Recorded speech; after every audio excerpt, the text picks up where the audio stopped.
Hello, today is the 24th of September 2017, which means it's time again for This Week at TAG, brought to you by me, Steve Bowden, and the Archmage at Greenwood. Hi there!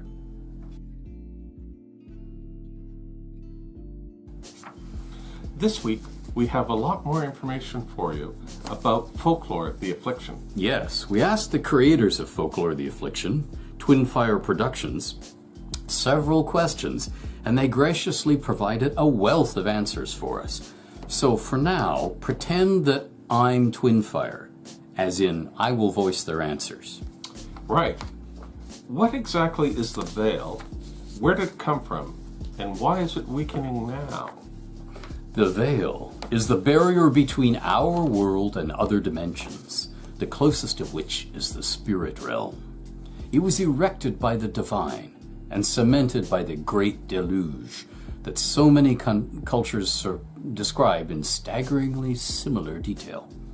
There's been a weakening in the veil, so that there's now a very thin barrier that can be transparent at times, or even pierced in some places.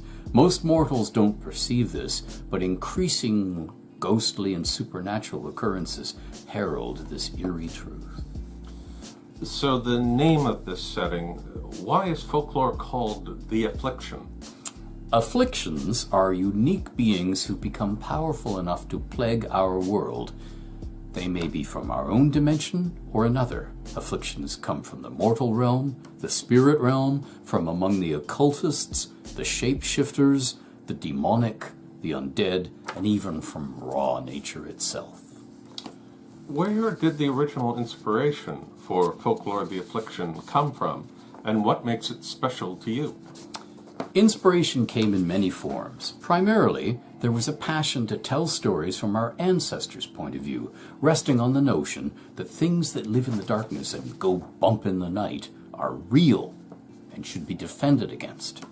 Our forebears changed their entire cultures, in some cases, to include daily acts to ward off evil spirits and keep the dead where they belong, in the grave. What's the most significant way the world of Folklore The Affliction differs from most fictional fantasy worlds? Folklore is a fantasy world that mirrors our past and speaks of our inherent fears and superstitions. From a particular point of view, it may not be fantasy at all. Are there good supernatural forces, or is there some innate aspect of the supernatural that always makes it evil?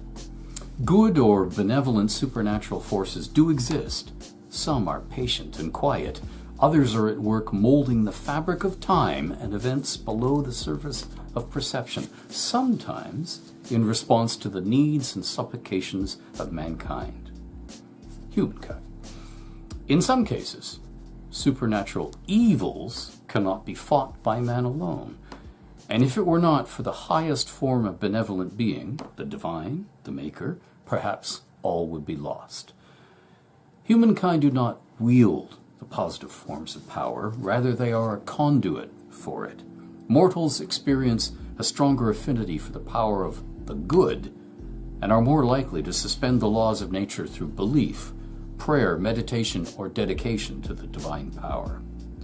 When a mortal, on the other hand, tries to wield supernatural power, this goes against the notion of being a conduit and leans towards personal gain. Mortals who seek to control powers beyond their natural form are all often motivated by greed or hubris. The power they seek to control comes from outside them and tends to corrupt human wielders who can never truly control the source of that power. Often, malevolent beings beyond the veil will lend power to humans in return for something. But these bargains almost always carry a greater cost than the wielder realizes, a cost often tragic that leads to a dark end for the wielder. What about psychic abilities? Where do they come from, and why do they not lead to evil the same way ritual magic does? Psychic abilities in Folklore The Affliction are mysterious. More common than most realize, they manifest for many as dreams or premonitions. knowing something before it happens, or the ability to influence things and people through force of thought and will. There is a fabric that ties all material and immaterial things together in all places and all times. This fabric is not seen or felt by the traditional five senses. Psychics, or those with the gift, have an ability to perceive it, and in some cases, when their senses are highly tuned to seeing or feeling the fabric's ties between all things, those gifted individuals can not only perceive it, but can pull or tug on the fabric to affect reality, or even create a tidal wave affecting reality around them with the mere power of thought.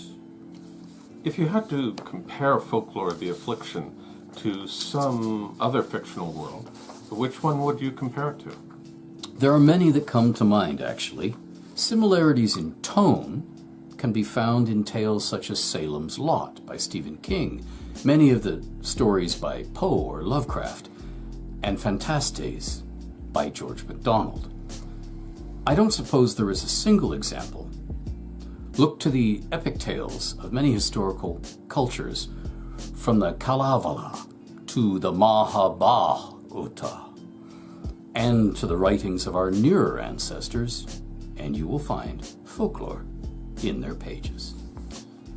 Is there a particular creature or aspect of the world that you at Twin Fire Productions are particularly proud or fond of?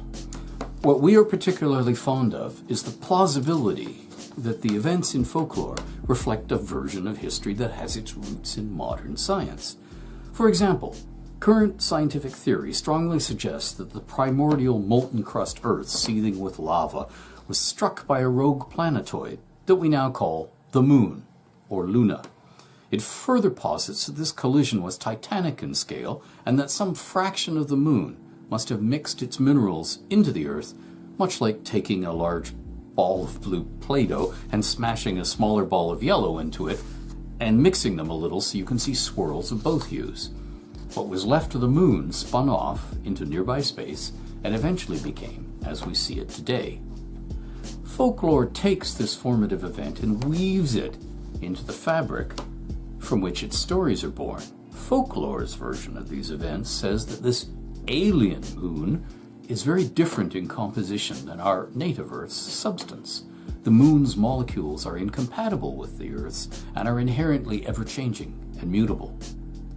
When the orbiting moon is nearest to its lost minerals now entrapped in the Earth, it calls out to its own, much as a magnet draws iron, and accelerates its molecules. When the moon is full, this effect is strongest.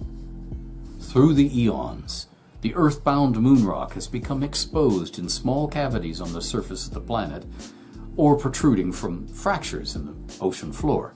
The activity of the exposed and mercurial moon rock drew early life forms to it like a moth to flame, and the small amounts of that substance was ingested by those single-celled organisms.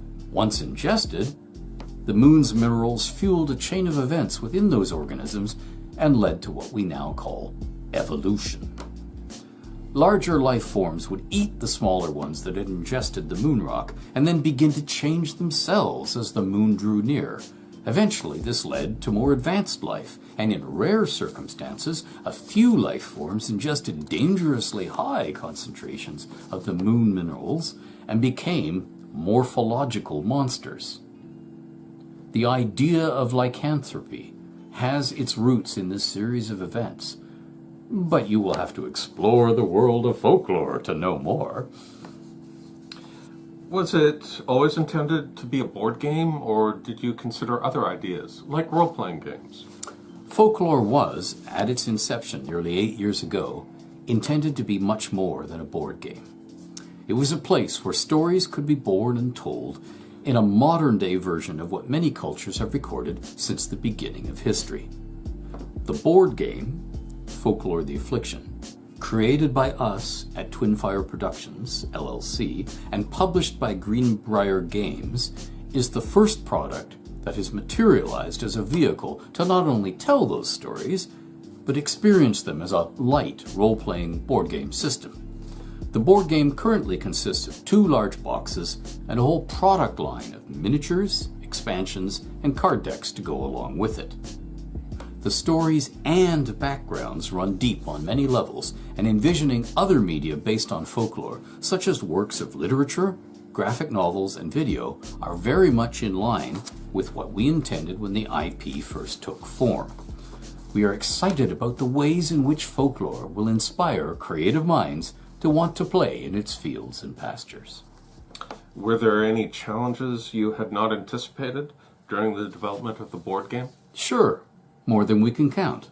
We had the stories we wanted to tell and have players experience, but the fun factor is a bit of magic that had to happen if our board game was going to be the one that someone would pull off the shelf and play instead of the other games in their library. Calling forth and achieving that fun factor where our game can create a sense of urgency in the players and be sprinkled with intense experiences that are remembered long after the game goes back on the shelf has been the most challenging and finally the most rewarding piece. What was the best part of development? Probably working with Jason Engel, Folklore's main artist, on the very early sketches that would mold Folklore into the visually stunning place it is today. He was, and is, amazing. We really had synergy. We would explain and lay out all the concepts for him, and then wait for each piece to come back better than we had hoped, and it would. It was like opening presents on Christmas, and getting the gifts you always wanted. Another highlighted development was playtesting and crafting alongside Will Donovan. The man is a powerhouse of collaboration and creative force with few equals.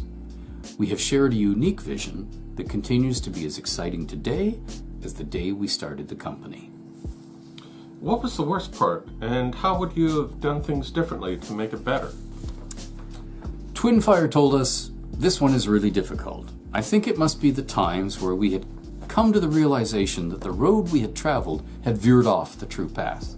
Whether it was a concept we were working on that just didn't seem to have the magic, or a mechanic in the game that we found didn't produce a fun factor. Those moments were tough. We found ourselves looking at mountains of work we had done and asking ourselves if we should hang this up and scrap the project. Or should we go back to the drawing board with the benefit of having learned something and try again? During those long moments where the air became heavy and time seemed to stand still, we chose to give it all we had and try again, weaving new and improved concepts into the fabric of the product from the ground up. Struggling through those tough parts really molds the process and keeps skin in the game, and although we never thought about it in those moments, we never in the end gave up, and we never looked back. Honestly, I don't think I would do it differently. Without that journey, Folklore wouldn't be what it is." That's a lot of interesting stuff, but I want to know more. Then stay tuned to these weekly This Week at TEG broadcasts and sign up for the TEG newsletter. The link to do so is in the description below. I also might be able to win things if I sign up, right? Everyone who signs up is automatically entered into a contest to win copies of my forthcoming Folklore The Affliction novel, The Whispering Skull, and the folklore short story, Black Aleph, by Folklore's TEG lore guardian, Nicholas Fife. And perhaps one or two other things as well. We'll have to wait and see. Wall-to-wall folklore. But now it's time for Creatives Being Creative, and this week we're featuring Richard Lee Byers, who has a collection out now of some of the best short fiction he's written over the course of his career. Entitled The Things That Crawl, it collects 21 short stories of the supernatural, the undead, and the macabre by Richard Lee Byers, author of Dead Time and Dark Fortune. You can find the link to it and a full list of the table of contents of The Things That Crawl in the description below.